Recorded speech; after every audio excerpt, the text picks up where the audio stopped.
Olá, seja muito bem-vindo ao Brasil em Pauta. Segundo o IBGE, existem no Brasil atualmente 6,6% da população que não sabe ler nem escrever. Esse dado é de 2019. Em 2018, essa porcentagem era de 6,8%.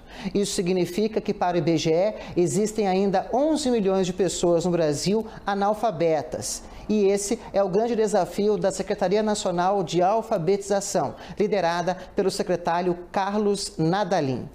Boa noite, secretário. Boa noite. Muito obrigado pelo convite. Nós agradecemos sua participação aqui no Brasil em Pauta para falar de um tema tão importante e já temos esse desafio aí de 11 milhões de pessoas, 15 anos ou mais de idade, que não sabem ler nem escrever. E daí a secretaria do senhor é criada no governo do presidente Jair Bolsonaro para enfrentar esse desafio. Exatamente. Esta secretaria foi criada pelo governo Bolsonaro, levando em consideração não só esses, como outros dados, outros resultados de avaliações nacionais e estrangeiras. Acrescento aqui a situação da alfabetização no ensino fundamental 1. No fim do terceiro ano do ensino fundamental 1, 55% de nossas crianças têm conhecimento insuficiente em leitura.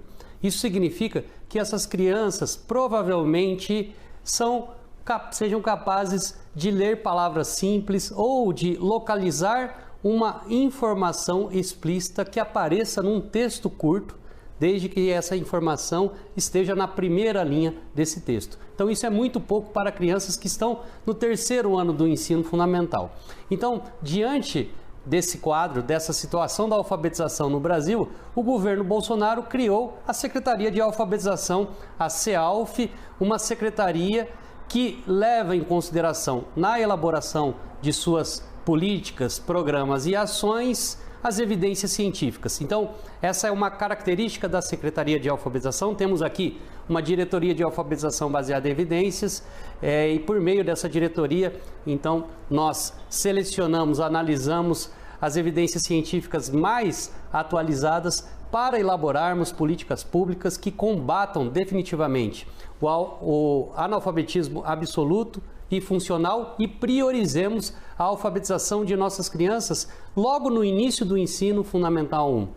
A Política Nacional de Alfabetização destaca que a alfabetização deve ser priorizada no primeiro ano do ensino fundamental. Então, a Secretaria tem trabalhado intensamente para implementar a Política Nacional de Alfabetização, a PNA, que foi instituída por meio de um decreto presidencial no dia 11 de abril de 2019. Então, a Secretaria nasce e, em seguida, num grupo de trabalho que reuniu representantes das secretarias do MEC, de autarquias e também de representantes de secretarias estaduais e municipais, nós debatemos então temas relacionados à alfabetização, analisamos esses dados que foram apresentados, relatórios e chegamos então ao decreto que institui a Política Nacional de Alfabetização. Então, a partir daí, a Secretaria começa a etapa de implementação da política. Porque o que é uma política de Estado?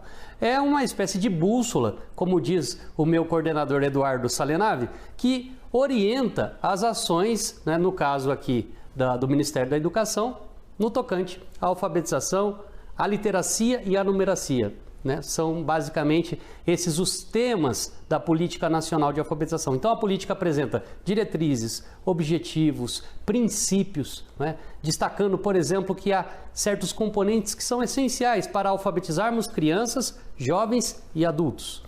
Enfim, temos uma Política Nacional de Alfabetização baseada em evidências científicas. Não queremos aqui... Esse é um dos principais artigos da política, verdade. Ela se inicia com esse artigo e eu queria ver com o senhor, até para o telespectador entender, o que seria essa Política Nacional de Alfabetização baseada em evidências científicas. É o que deu certo em outros países e pode ser replicado aqui no Brasil?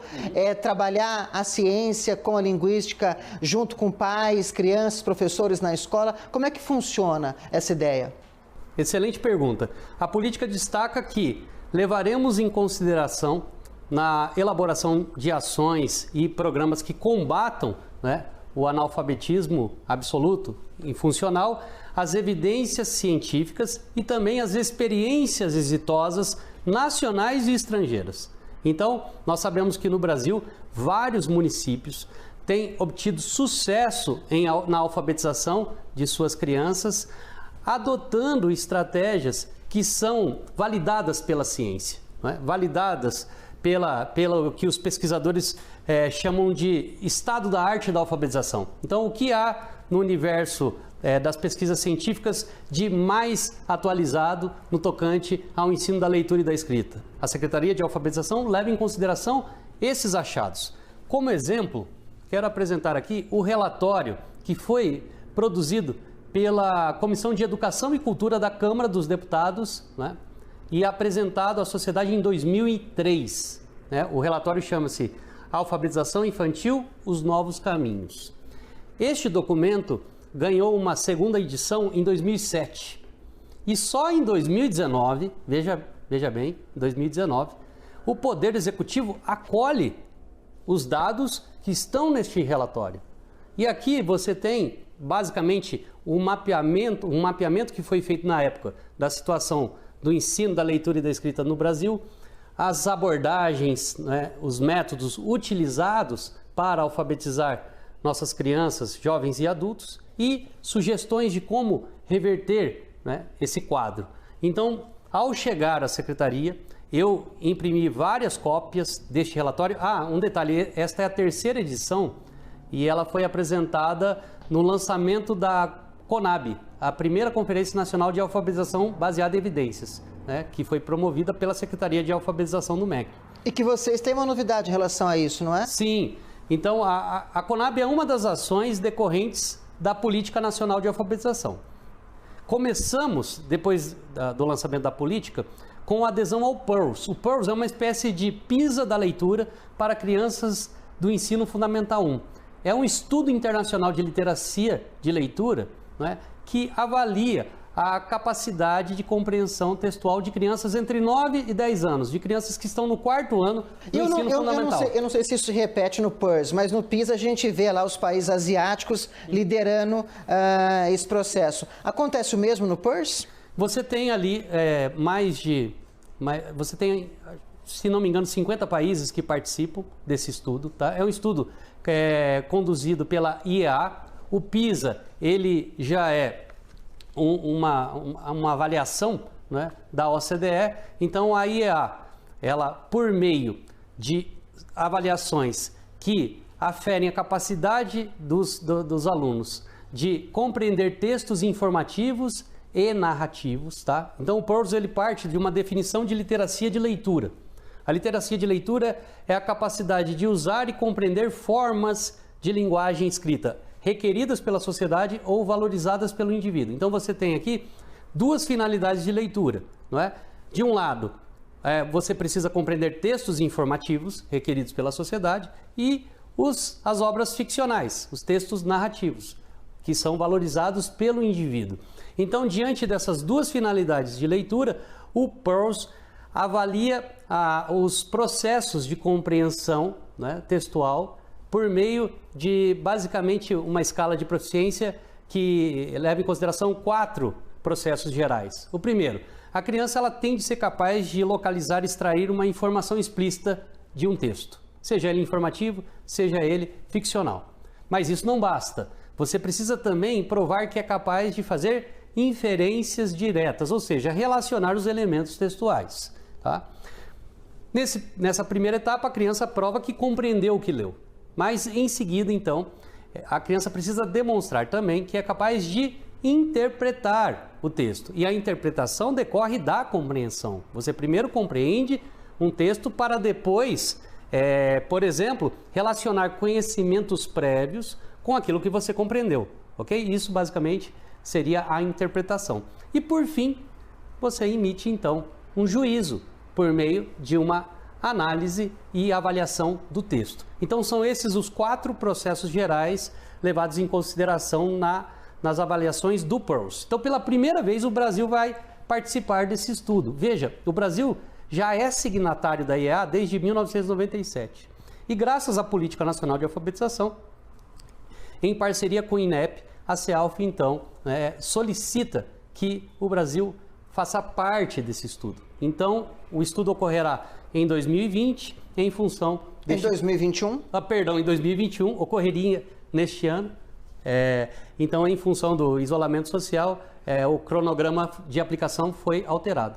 E voltando à sua observação inicial, né, por meio dos resultados desse estudo, nós vamos comparar nossos alunos do 4º ano do ensino fundamental, né, o desempenho de nossos alunos com o desempenho de alunos de outros países. Não é?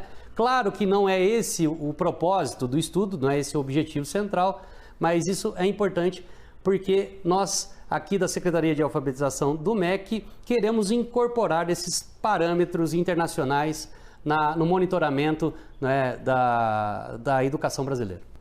Secretário, a conversa está ótima, a gente vai para um rápido intervalo e volta. Com o Brasil em Pauta, o entrevistado deste programa é o secretário nacional de alfabetização do Ministério da Educação, Carlos Nadalim. Secretário, e por agora também vai ter a divulgação da Conferência Nacional de Alfabetização baseada em evidência científica. Como é que ela funcionou? Ela reuniu diferentes interlocutores no Brasil inteiro, todos participaram? Como é que foi esse processo? Então, em outubro do ano passado, durante 4 dias, pesquisadores nacionais e estrangeiros debateram temas relativos à alfabetização, literacia, numeracia, currículo, formação de professores, enfim, discutiram uma série, vários temas relacionados à Política Nacional de Alfabetização e, como resultado da conferência, esses painelistas apresentarão um documento, que é o RENAB, o primeiro relatório de alfabetização baseado em evidências. E por meio desse relatório, então, vamos apresentar à sociedade o estado da arte da alfabetização e as informações contidas no relatório vão servir, né, para calibrarmos nossas políticas na Secretaria de Alfabetização. Então, estamos, na verdade, imitando o que outros países fizeram. Quando a gente fala em alfabetização baseada em evidências científicas, a gente pode, talvez, traduzir, o senhor pode me corrigir, em alfabetização baseada em métodos. Ou, pelo menos, os métodos tendo uma importância nessa alfabetização, porque o método também parte de uma racionalidade e, penso eu, de uma evidência científica. Pensando nisso, existe um método ideal ou diferentes métodos podem levar a uma boa alfabetização das crianças? Essa é uma boa pergunta. A Política Nacional de Alfabetização destaca que, para alfabetizar as crianças, nós precisamos explicitar 6 componentes. A política destaca que há 6 componentes essenciais para a alfabetização. Quais são esses componentes? A consciência fonêmica, a instrução fônica sistemática ou princípio alfabético, a fluência em leitura oral, o desenvolvimento do vocabulário, as estratégias de compreensão textual e a produção de escrita. Então, esses componentes eles podem ser explicitados por diversos métodos. Então, há uma confusão entre componentes e métodos, né? Por exemplo, no âmbito da abordagem fônica, você tem métodos mistos, sintéticos, analíticos, fônica embutida, enfim, há uma variedade de métodos. O que é essencial? O nosso sistema de escrita é um sistema alfabético. Logo, a escrita mapeia a realidade sonoras da fala. E nós precisamos explicitar de forma sistemática às crianças as relações entre grafemas e fonemas, entre letras e sons, para que as crianças sejam capazes depois de ler com fluência, ou seja, com uma boa prosódia, com precisão, né? E, consequentemente, sejam capazes de compreender textos. Então, a política destaca que são 6 os componentes essenciais para a alfabetização, né? Em nenhum momento encontramos... Estabelece o método como sendo definitivo. Não há na política nenhuma menção a métodos, não é? Eu sei que essa discussão foi travada durante muito tempo, né? Inclusive, muitos associavam a mim a imposição de uma determinada metodologia, mas o fato é que o caderno da Política Nacional de Alfabetização desmente essas narrativas, né? No caderno nós encontramos aqui... E traz esses 6 elementos, esses 6 componentes. Exato. Estão aqui, ó, os 6 componentes essenciais para a alfabetização, 5 deles extraídos do National Reading Panel. E por incrível que pareça, nós para muitos, né? Para muitos, nós não inventamos nada.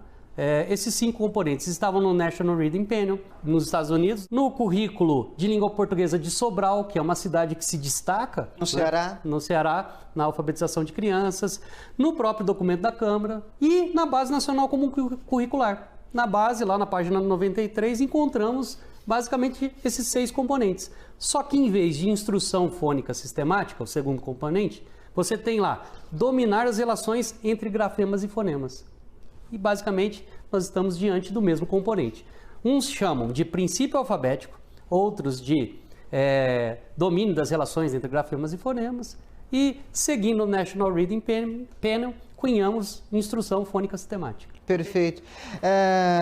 Secretário, bom, nós que somos adultos e gostamos de ler, cada vez que lemos mais, conseguimos interpretar melhor os textos, fazemos relações entre ideias, fomentamos a nossa reflexão com isso. As crianças, elas passam por outro processo. Claro que é o processo de aprendizado.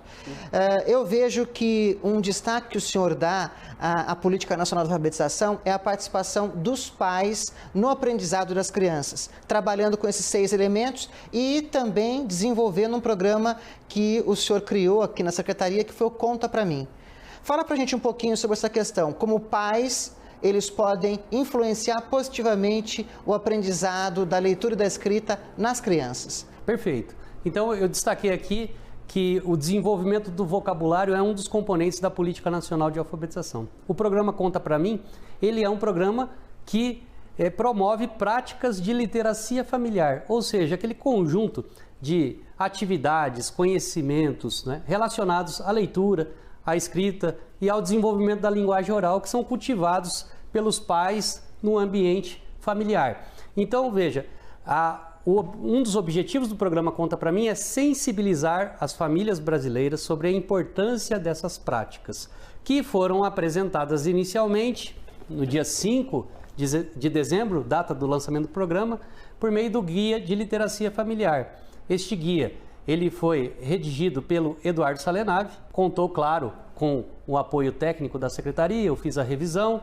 Nós também convocamos alguns especialistas que contribuíram. Né? Esses conteúdos estão na página do MEC. Na página do MEC, alfabetização.mec.gov.br/Conta Pra Mim. Então, nesse site, nesse endereço, você encontra o Guia de Literacia Familiar com 6 estratégias de literacia. Além disso, uma série de 40 vídeos que traduzem os conteúdos deste guia, tá? Com uma linguagem extremamente direta e acessível a todos.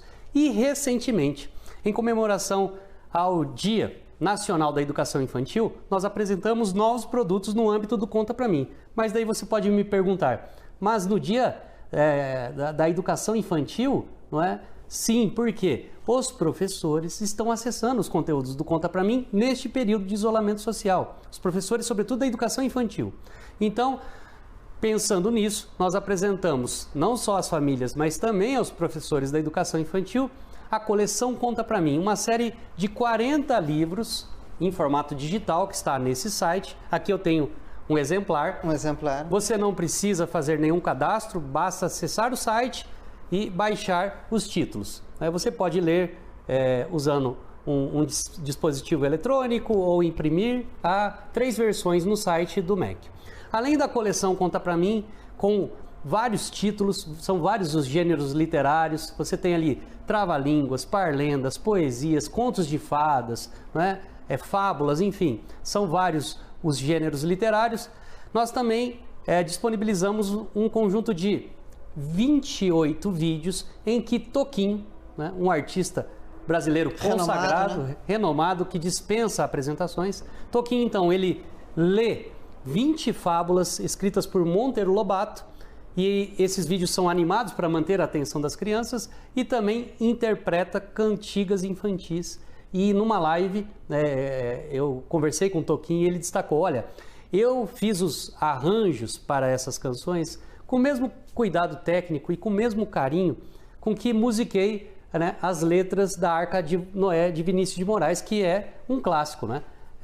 Então, eu fiquei muito feliz com esse depoimento do Toquinho, e todo esse material está disponível no site do Ministério da Educação gratuitamente, ou seja, as famílias brasileiras e professores recebendo esses conteúdos de altíssimo nível, né, sobretudo neste período de isolamento social. E a parceria entre o Conta Pra Mim e o Criança Feliz do Ministério da Cidadania? Essa é uma excelente pergunta, porque muitas vezes o Conta Pra Mim é alvo de críticas. Vocês estão atendendo a classe média alta. Elitizando a educação. Exato, pelo contrário. As pesquisas apresentadas no início do Guia de Literacia Familiar mostram que a nossa prioridade são as famílias de classe baixa, não é? Ou seja, aquelas crianças que estão em situação de vulnerabilidade social. Há pesquisas que mostram, por exemplo, que crianças, né, de famílias pobres, aos 4 anos, ouviram 30 milhões de palavras a menos do que as crianças de classe média alta. Então é evidente que o nosso foco são as famílias vulneráveis, certo? Nesse sentido, assinamos um acordo de cooperação técnica com o Ministério da Cidadania, no âmbito do programa Criança Feliz, que é o maior programa de visitação domiciliar do mundo, né, que atende famílias cadastradas no Bolsa Família, ou seja... Com crianças de 0 a 6 anos. Exato, famílias extremamente Recebeu pobres. o prêmio internacional no ano passado e tudo. Exatamente. Então, a Secretaria de Alfabetização está junto com o FNDE, conduzindo um processo, né, de elaboração dos kits de literacia familiar para que essas famílias recebam não só alguns dos livros da coleção Conta Pra Mim, né, e outros materiais, como também as orientações. Os visitadores vão, então, transmitir as orientações dessas práticas de literacia, relacionadas às práticas de literacia familiar a essas famílias. Agora eu percebo que a Secretaria Nacional de Alfabetização, ela tem vários cuidados. Ela tem esse cuidado de incentivar as famílias a ler para as crianças, a trabalhar com a literacia com as crianças. A Secretaria também tem esse cuidado de levar esse conteúdo para as famílias de mais baixa renda no Brasil, mas ela também tem esse cuidado com a formação continuada dos professores. Perfeito. E daí entra o tempo de aprender. Queria que o senhor comentasse um pouquinho também como é que é diríamos assim, esse tripé, né? Essas várias frentes que a Secretaria está atuando. Ótimo. O programa Conta Pra Mim tem como público-alvo as famílias que cuidam de crianças que estão na primeira infância, entre 0 e 5, 0 e 6 anos.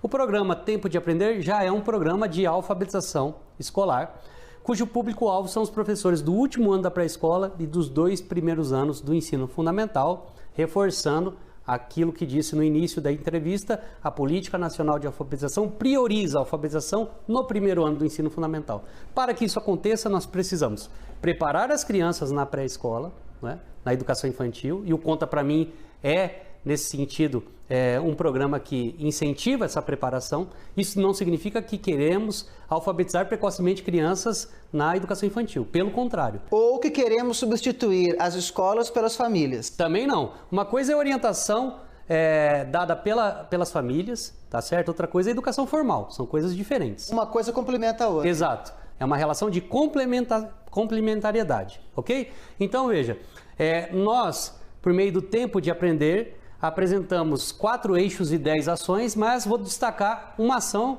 que é a formação continuada em práticas de alfabetização. Há uma versão online no site do Ministério da Educação, no AvaMec, que é um portal que hospeda cursos online do Ministério da Educação, não só desta gestão, como de outras. Em poucos meses, nós superamos todos os cursos do AvaMec.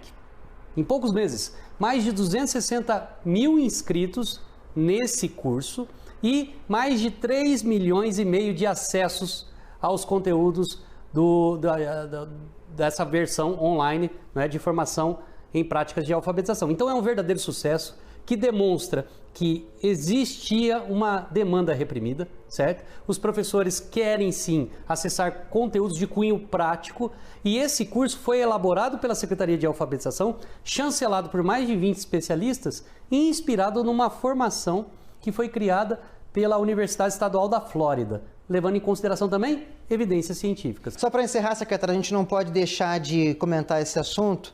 A nossa entrevista está acabando, mas é importante. Pandemia ocorreu, milhões de alunos tiveram que aderir ao isolamento social e terem aulas online. Isso afetou mais, penso eu, o ensino fundamental e médio. Em relação à alfabetização, como é que ficou essa questão? Pode ter atrapalhado? Isso pode ser revertido? Nós estamos muito preocupados com este período, não é? Sobretudo com aquelas crianças que estão no ciclo de alfabetização, não é? Pensando nisso, nós lançamos os novos materiais no âmbito do programa Conta Pra Mim, a formação em práticas de alfabetização e, graças à pandemia, o que aconteceu aqui na Secretaria? O Conta Pra Mim tem como público-alvo as famílias, mas os professores da educação infantil começaram a acessar os conteúdos. Secretários municipais mandando ofícios, comunicados às escolas, às famílias, para que todos acessassem os conteúdos do Conta Pra Mim. E, de outro lado, o Tempo de Aprender, que tem como público-alvo os professores, não é? Mas, como a formação em práticas de alfabetização está disponível a qualquer cidadão, vários pais começaram a acessar esses conteúdos e conduziram um processo de alfabetização dos seus filhos em casa, certo? Então, são 2 programas que abasteceram a sociedade neste período, mas nós não vamos parar por aí. Em breve, anunciaremos novidades para, até o fim do ano, tentarmos remediar essa situação, para que essas crianças não sejam prejudicadas. Nós sabemos que o nosso papel é de induzir os entes federados, não é? Nós não podemos impor nada a ninguém, os programas do MEC funcionam por adesão voluntária, não é? Mas é papel da União essa articulação com os entes federados e também prestar não só assistência financeira, mas técnica. E então nós estamos trabalhando intensamente aqui na Secretaria para apresentar mais produtos, mais ferramentas para a sociedade, sobretudo para os profissionais da área da alfabetização. Secretário, muito obrigado pela entrevista. A gente pensa que o tempo é longo, mas passa rápido. Pois é. Mas foi muito boa a conversa com o senhor. Obrigado pelos esclarecimentos aí, para chamar a atenção sobre essas questões importantes ligadas à alfabetização. Muito obrigado, estou à disposição. É um prazer sempre apresentar à sociedade as ações da Secretaria de Alfabetização.